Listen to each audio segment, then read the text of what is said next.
ఆరవ లేఖ యోగ సామ్రాట్టు కొలువు. నేటి ఉషాకాల వేదపారాయణ వినటానికి నేను వెళ్ళేసరికి ఆశ్రమంలో అంతా గడబిడగా ఉన్నారు. వండేవారు, వాచేవారు, పురమాయించేవారు. పాఠశాల అంతా పలువిధ సంభారాలతో నిండి చిత్రశాలగా ఉంది. పులిహోర, దధ్యోదనం, చక్కెర పొంగలి, ఉప్పు పొంగలి, వడలు, వరుగులు, పూరి, కూటు, ఇంకా ఎన్నెన్నో గంపలకెత్తను, కొండకు పంపను సరిపోతున్నది. సర్వాధికారి నిరంజనానంద స్వాములు రాత్రి అంతా నిద్రపోయినట్లే లేదు. శ్రమ అంతా వారిదే సుమా. పూర్వం శ్రీకృష్ణుడు గొల్లలు ఏటేటా చేసే ఇంద్రయాగం మానిపించి గోవర్ధన పర్వతానికే పూజా నైవేద్యాలర్పింప నియోగించాడట. ఈ కొండ కెక్కేగంపలు చూస్తే కార్తీక మాసంలో వన సమారాధనకు చేసే ఉసిరిక పూజకు బదులు అరుణాచలానికే నివేదన చేస్తున్నట్లనిపించింది. వేదపారాయణానంతరం భగవాన్ స్నానం ఫలహారం ముగించుకొని నందికి సరివచ్చు రంగస్వామి వెంటరాగా శివునివలె కదలి ఉదయార్క కిరణములు బారులు సాగి దారిచూప అరుణగిరి నారోహించి సొంత ఇంటికి వెళ్ళినట్లుగా స్కందాశ్రమానికి వెళ్లారు. శ్రీవారికి ఒత్తిడిగాకుండా సుంత నిదానించి ఆవల గుంపులు గుంపులుగా భక్తులందరూ స్కందాశ్రమం చేరుకున్నారు. శ్రీవారి సోదరి అలిమేలు అత్త, నేను మరికొందరు స్త్రీలతో కొంచెం ఆలస్యంగా వెళ్ళాము. మేము వెళ్లేసరికి భగవాన్ భక్తులచే పరివేష్టింపబడి కట్టడం ముందు చెట్ల నీడన సుఖాసీనులై ఉన్నారు. ఆహా, ఋష్యాశ్రమం అంటే ఇది గదా అని అనిపించింది. హరివంశంలో చెప్పినట్లు సంయమీశ్వరులిచ్చు సంధ్యార్ఘ్యజల బిందుజాలములు, ఋషికుమారుల సామగానములు మొదలైనవి ప్రత్యక్ష గోచరంగాకున్నా సెలయేటి తుంపురులే సంధ్యార్ఘ్యజల బిందువులుగా, కలకలారావంబు చేసే పక్షుల కూజితాలే సామగానంగా బదరికాశ్రమం వలనే స్కందాశ్రమం కనువిందు గావించింది.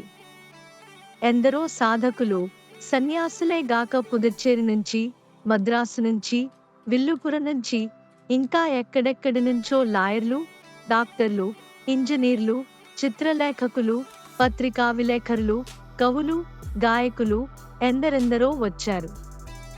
స్త్రీలు, బాలురు, వృద్ధులు, వీరు వారన నేల అందరూ హెచ్చుతగ్గులను విచారింపక నేలపై ఆసీనులై స్వామిని పరివేష్టించి అనిమిషలోచనులై శ్రీవారి నవలోకిస్తూ కూర్చున్నారు.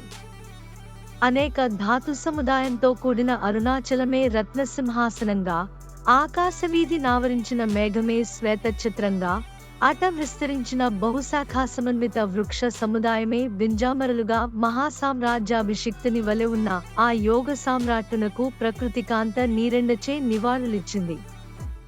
అన్నా, ఆ దృశ్యం ఏమని వ్రాయగలను? ఆ మహాత్ముని ప్రశాంత గంభీర నిరతిశయ దృగ్విలోకముల కాంతి దిశదిశల నావరించింది. ఆ మందహాసము శరచంద్రికల విరజిమ్మింది. ఆ వాక్కు అమృతం వర్షించింది.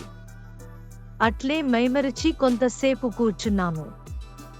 ఫోటోగ్రాఫర్లు వారి పని వారు చూచుకున్నారు. 9:30 కవతల యథాప్రకారం మళ్లీ మహారాజదర్బారులాగా పోస్టు, పేపర్లు వగైరా కార్యక్రమమంతా కింద ఆశ్రమంలో వలనే నడిచింది. ఆ వెనుక మబ్బులధికమై గాలి విసరడం చేత శిష్యులొక తెల్లని శాలువా కప్పుకోటానికి ఇచ్చారు. ముఖం మాత్రం కనపడేట్టుగా తలావళ్ళు అంతా కప్పుకుని భగవాన్ కూర్చుంటే మా అవ్వ అళగమ్మ అపరరూపమా అన్నట్లు తోచింది. అత్త, నేను ఆ మాటే అనుకున్నాము. ఆ దృశ్యం కూడా ఫోటో తీశారు. మరికొంతసేపు శ్రీవారు గురోస్తు మౌనం వ్యాఖ్యానం అన్నట్లు మౌన బోధ చేశారు. చిన్న సంశయ కావటానికి అయినా పుణ్యాత్ములుందరులే. భక్త సహోదరులు స్వామికి వేరే పొదుపుగా భోజనం పెట్టాలని చూచారుగాని ఆయన ఒప్పుకుంటారా? తమ ఆసనం దగ్గరే టేబుల్ వేయించుకుని అందరితో పాటు విందారగించారు. భోజనానంతరం విశ్రాంతి నిమిత్తం కటకటాలున్న ముందరి వసారా కట్టడంలోకి ఆసనం మార్చారు. 10 నిమిషాలు కొంచెం దూరంగా ఉన్నా క్రమంగా అంతా చుట్టూ చేరారు. అమ్మ వచ్చిన సమాచారం, స్కందాశ్రమ నిర్మాణం, నీటి వసతి, వంట సామగ్రి రావటం, కోతుల రాజ్యం, నెమళ్ల నృత్యం, పాముల చెలిమి, చిరుతల కలిమి ఇత్యాది తమ గిరిజీవితం వినోద కథలుగా భగవాన్ చెబుతూ ఉంటే శ్రీవారి పాదాలకెదురుగా ఉన్న కిటికీలో నుంచి చూస్తూ ప్రక్కనున్న చిన్న గదిలో అత్త, నేను, మరికొందరు స్త్రీలతో కూర్చున్నాం. ఆ ప్రసంగం సమయంలో నూతనాగతులగు నాగనారే కవి శ్రీవారి దృష్టి గోచరులగుటచే ఎప్పుడు వచ్చారా నీ వారిని ప్రశ్నించి నా వంక చూచి అదుగో వారు వచ్చారని చెప్పారు భగవాన్. చూచా నన్నాను. ఆ వెంటనే ఏదో స్ఫురించినట్లు తేజస్సహితమైన దృష్టిని ఇటు ప్రసరింపజేసి అక్కడనే అమ్మ నిర్యాణమైనది. ఆ బయటనే ఆమెను కూర్చోబెట్టాము. అప్పటికి ఆమె ముఖంలో మరణ చిహ్నం గనరానే లేదు. సమాధిస్థవలే దివ్యతేజస్సు తాండవమాడుతూ ఉన్నది. అక్కడే, మీరున్న చోటనే అన్న ఆ మహాత్ముని వాణి వేణువువలే నా చెవులలో ధ్వనించింది. కనదగిన చోట నిలిచి వినదగిన మాట వింటిని. నేడెంత సుదినం.